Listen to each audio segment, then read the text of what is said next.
¿Sabías que en el siglo XVI una ciudad italiana fue el escenario de una batalla silenciosa que cambiaría para siempre la historia de la Iglesia? No se disparó ni una sola bala. No hubo ejércitos enfrentándose en campos de batalla. Pero lo que ocurrió allí fue tan poderoso como cualquier guerra. Decisiones tomadas a puerta cerrada definieron qué verdades podrían decirse y cuáles quedarían prohibidas para siempre. Hablamos del Concilio de Trento, ese evento que pocos conocen, pero que marcó la identidad católica por más de 400 años. Pero no te vayas todavía, porque hoy no te voy a contar solo lo que dice la historia oficial. Te voy a revelar la verdad prohibida, esas voces que fueron silenciadas, esos debates que nunca llegaron a los libros, esa oportunidad perdida de construir una iglesia distinta. Si eres de los que ama descubrir los secretos ocultos entre las líneas de la historia, si quieres entender cómo una serie de decisiones tomadas hace más de 500 años aún afectan al mundo religioso actual, este video es para ti. Así que prepárate. Te invito a caminar conmigo por los pasillos de Trento, a escuchar los murmullos de obispos divididos, a sentir el peso de las palabras que no pudieron decirse y a descubrir por qué algunas verdades simplemente no podían salir de aquella sala. Dale like si esto te atrapó. Comparte si crees que más gente debería conocer esta historia y suscríbete para no perderte ningún episodio de Historias Prohibidas, donde cada capítulo es una ventana al pasado que aún respira hoy. Yo nací en una época donde el cielo parecía alejarse de la tierra, finales del siglo XV, comienzos del XVI. Un mundo en ebullición. Las calles olían a humedad, sudor y mentiras. Roma se llenaba de oro mientras las almas se secaban de fe. ¿Cómo podía un hombre vender el perdón divino por unas monedas? Esa pregunta me quemaba por dentro cada vez que veía a un predicador ofreciendo indulgencias como quien ofrece pan en el mercado. El papado era un reino más que una guía espiritual.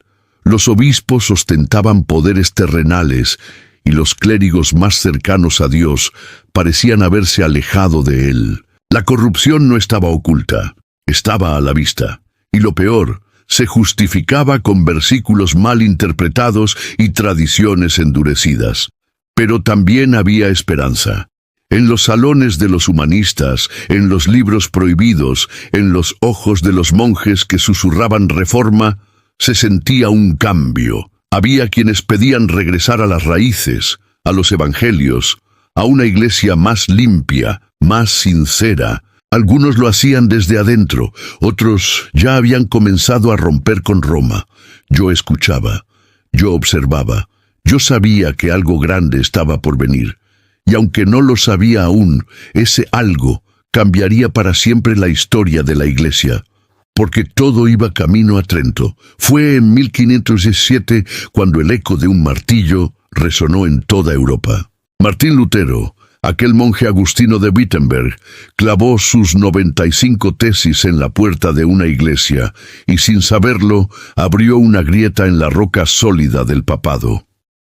Yo leí aquellas palabras con el corazón acelerado.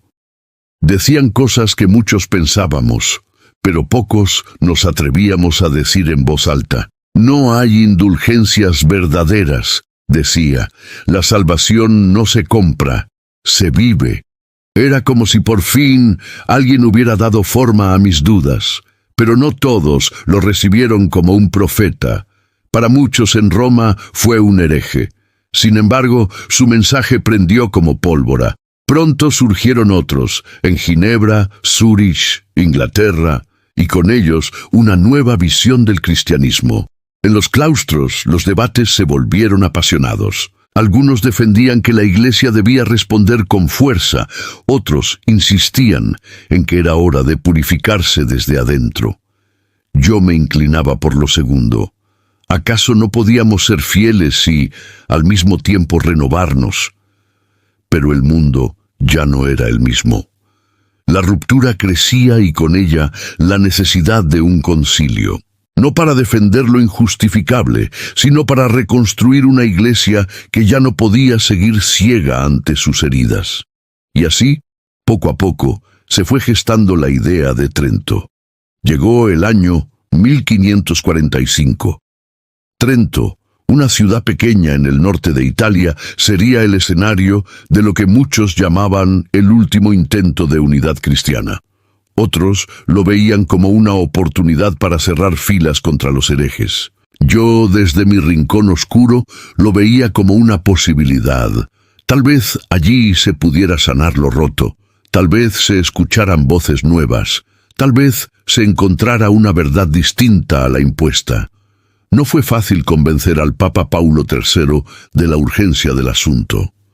Tampoco fue fácil negociar con Carlos V, el emperador, que quería asegurar el orden político tanto como el religioso.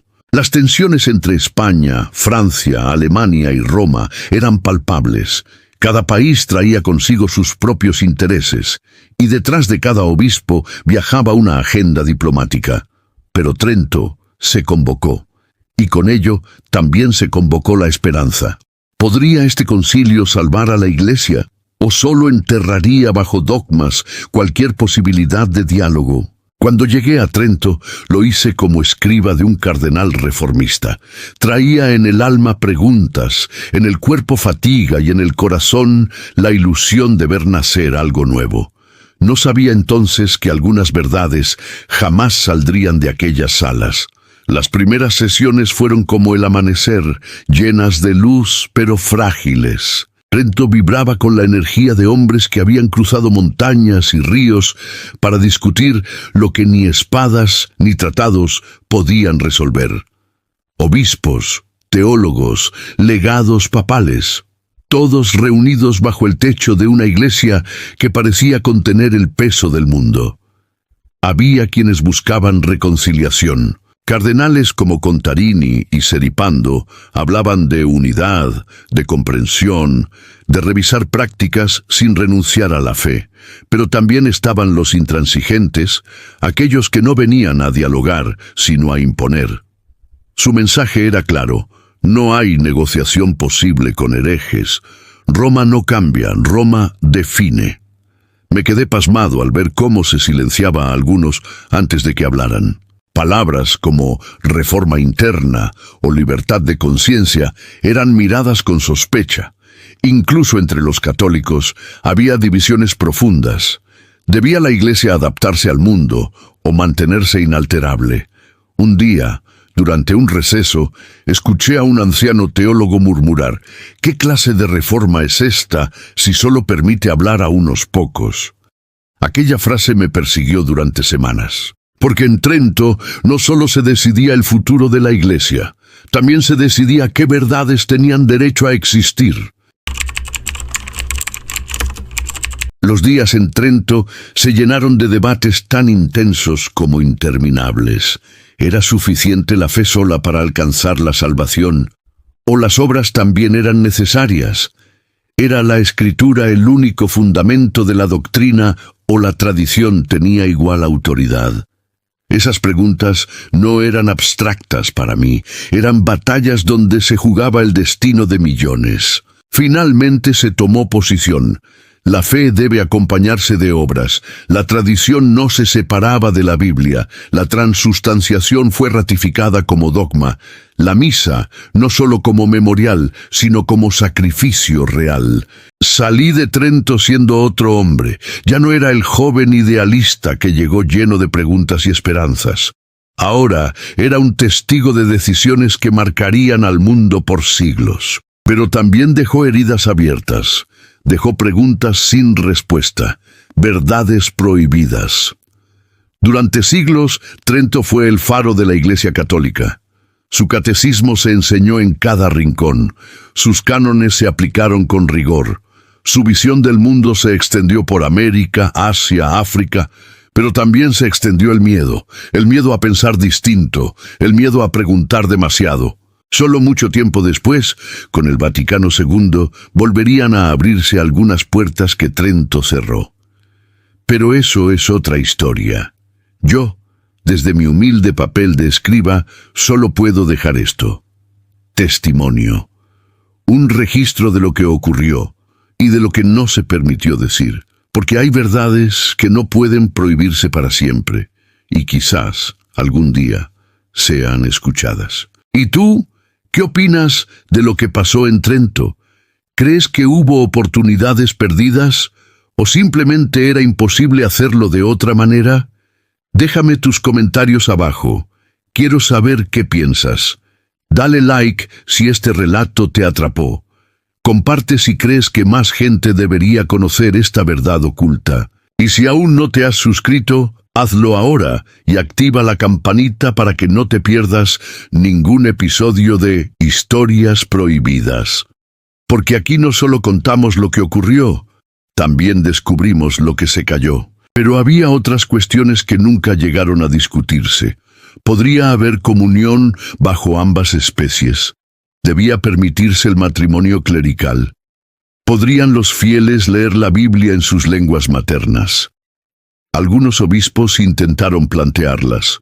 Recibieron miradas frías, advertencias sutiles y en algunos casos directas amenazas. Aquello no era un diálogo, era una selección de verdades. Las que convenían se aceptaban, las que incomodaban simplemente desaparecían. Yo seguía tomando notas, pero ya no escribía solo lo que oía, escribía también lo que callaban. Con los puntos doctrinales establecidos, llegó el turno de la reforma moral y administrativa. Finalmente, se prohibió la venta de cargos eclesiásticos. Se ordenó que los obispos residieran en sus diócesis y dejaran atrás las cortes papales. Parecía un paso hacia adelante. Pero pronto vi que detrás de esa limpieza se fortalecía un poder único, el de Roma. Cada decisión del concilio debía pasar por el filtro del papado. No importaba cuánto clamáramos por una iglesia colegial, por una voz compartida entre obispos y fieles. Todo se centralizaba, todo se controlaba. Se creó el índice de libros prohibidos. Teólogos que habían sido respetados años atrás, ahora eran vigilados, censurados, incluso perseguidos. Si no estabas dentro de los márgenes establecidos, no tenías lugar, ni siquiera en los libros. Recuerdo un día en que un compañero de trabajo me confesó: no sé si esto es reforma o represión con nombre de orden. Yo no tuve respuesta, solo seguí escribiendo. Quizá algún día alguien leyera estas páginas y entendiera que no todas las verdades tenían cabida en Trento. Si algo aprendí en Trento es que no todas las ideas tienen el mismo valor. Depende de quién las diga, de dónde provienen, de qué intereses molestan. Hubo figuras valientes que intentaron abrir caminos nuevos. El cardenal Morón, por ejemplo, quien defendió el diálogo con los protestantes. O Gregorio Cortese, abad benedictino, que proponía una vuelta a la simplicidad evangélica. Sus palabras no fueron escuchadas. Fueron vistas como peligrosas. También estaba el movimiento espiritualista que hablaba de una relación directa con Dios sin mediaciones excesivas. Fue tachado de herejía. Muchos de sus líderes terminaron perseguidos, otros simplemente desaparecieron. Yo guardé nombres en mis escritos, nombres de hombres y mujeres que soñaban con otra iglesia. Una más abierta, menos temerosa. Pero esas hojas permanecieron ocultas. No podía arriesgarlas. No podía arriesgarme.